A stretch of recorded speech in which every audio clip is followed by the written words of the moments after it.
Hello guys.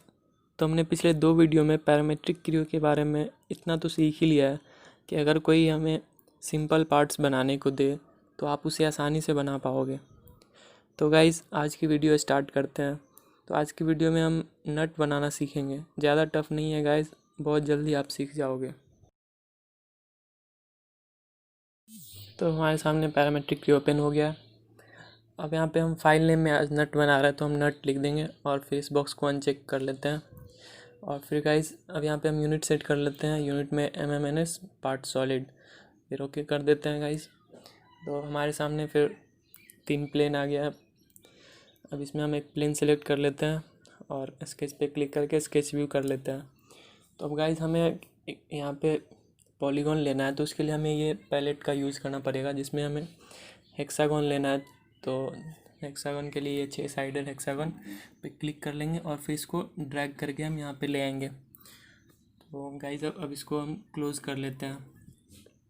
अब guys इसको हम फिर सेंटर पे ले आते हैं ड्रैग करके और फिर ओके कर देते हैं। गाइज अब यहाँ पे हम इसका डायमेंशन, हमें साइड का लेंथ हमें चूज़ करना पड़ेगा। तो यहाँ पे हम 22 ले लेते हैं और फिर ओके कर देते हैं। अब गाइज हम इसे एक्सट्रूड करते हैं क्योंकि हमें एक्सट्रूड करना है। तो एक्सट्रूड कर लेते हैं। अब इसमें डेप्थ दे देते हैं गाइज 28 ले लेते हैं और फिर ओके कर देते हैं। अब तो एक्सट्रूड हो गया गाइज। अब ये जो कॉर्नर है, इस कॉर्नर को जो नट में रहता है शार्प, तो वो हमें शार्प बनाते हैं। तो उसके लिए हम अब स्केच करते हैं गाइज। फिर अब स्केच व्यू कर लेते हैं। अब गाइज यहाँ पे हम सेंटर लाइन सेलेक्ट करते हैं और इस एज पे एक सेंटर लाइन बनाते हैं और फिर एक इस एज पे सेंटर लाइन ड्रॉ करते हैं। तो ये हो गया। अब गाइज अब हम एक सर्कल ड्रॉ कर लेते हैं सेंटर पे, जो कि इस सेंटर लाइन से टेंजेंट हो। तो हमने बना ली। अब स्किप करते हैं गाइज और फिर अब ओके कर लेते हैं। अब गाइज मटेरियल रिमूव करने के लिए हमें स्वीप टूल का यूज़ करना पड़ेगा।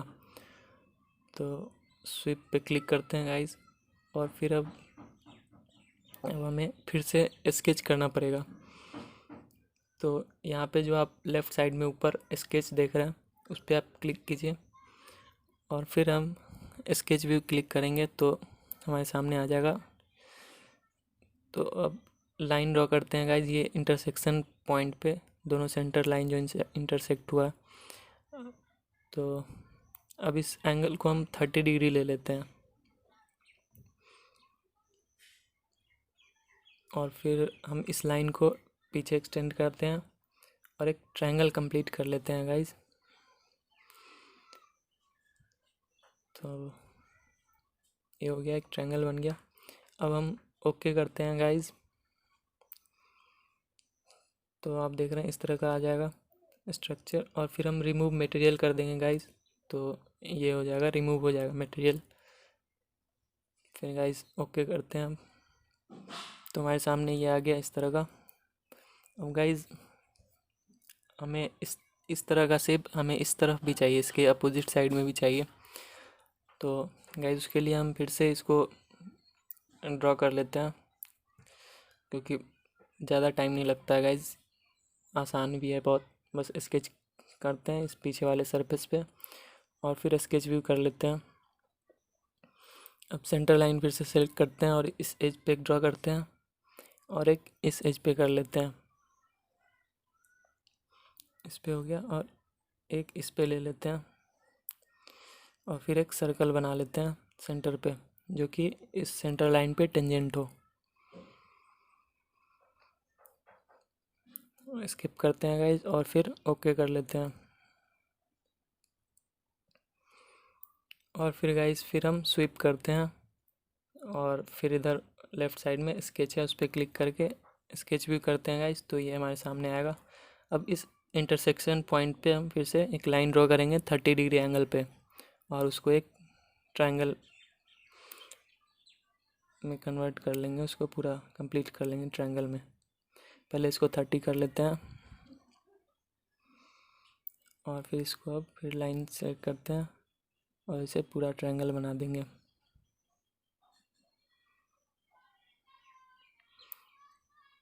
और गाइस फिर अब ओके करते हैं। तो हमारे पास ये फिर आ गया और रिमूव मटेरियल करते ही ये हो जाएगा। हमारे पास दोनों साइड हो गया। अब गाइस हमें नट है, अब इसमें होल करना होगा। तो गाइस होल में आप बताए थे कि एक्सट्रूड करना ज़्यादा आसान होता है। तो अब हम स्केच करते हैं, स्केच व्यू करके एक सेंटर पे सर्कल ड्रॉ कर लेते हैं गाइस। तो सर्कल ड्रॉ कर लेते हैं। अब गाइस इसका डायमेंशन हम सेट कर लेते हैं, 24 ले लेते हैं। और फिर ओके कर लेते हैं गाइस। अब फिर हम एक्सट्रूड करेंगे गाइस, होल भी कर सकते हैं लेकिन आप एक्सट्रूड कीजिए, ज़्यादा इजी होगा। अब गाइस सिर्फ सिंपली इस एरो पे क्लिक कीजिए तो होल हो जाएगा गाइस।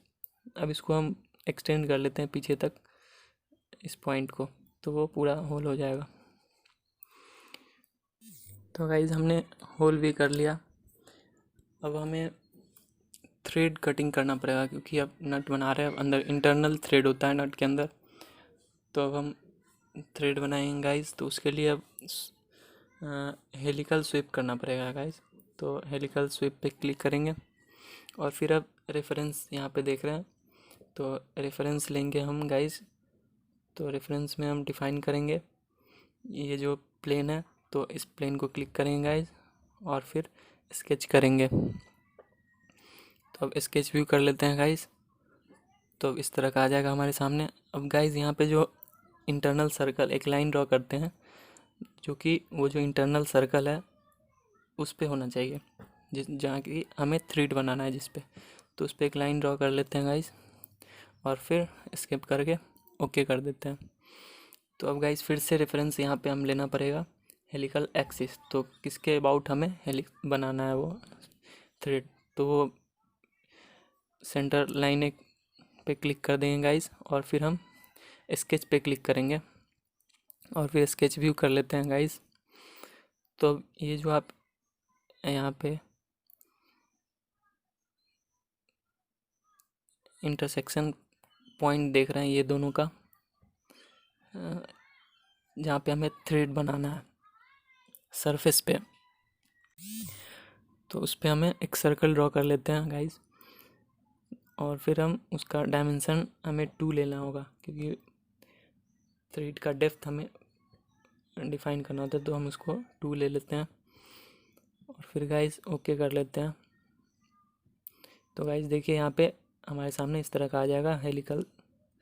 अब हमें इसे यहाँ पे रिमूव मटेरियल कर देंगे गाइस, तो अंदर का वो मटेरियल रिमूव हो जाएगा और थ्रेड बन जाएगा गाइस। ओके कर लेते हैं। तो देखिए गाइस यहाँ पे थ्रेड भी बन गया और ये कंप्लीट नट बन गया हमारे सामने।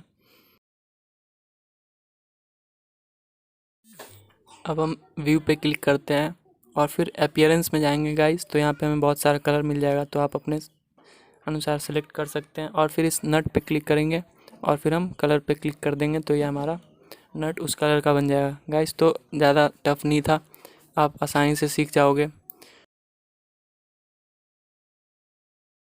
तो अब फाइल को सेव कर लेते हैं, आप इसे कहीं पे भी सेव कर सकते हैं। तो आज के वीडियो में हमने नट बनाना सीखा। आप अपने रिक्वायरमेंट के अनुसार किसी भी डायमेंशन का नट बना सकते हैं। तो बस यार आज के लिए इतना ही, फिर मिलते हैं अगली वीडियो में जिसमें हम बोल्ट बनाना सीखेंगे। तो गाइज़ वीडियो को लाइक कर दीजिए और चैनल को सब्सक्राइब कर लीजिए।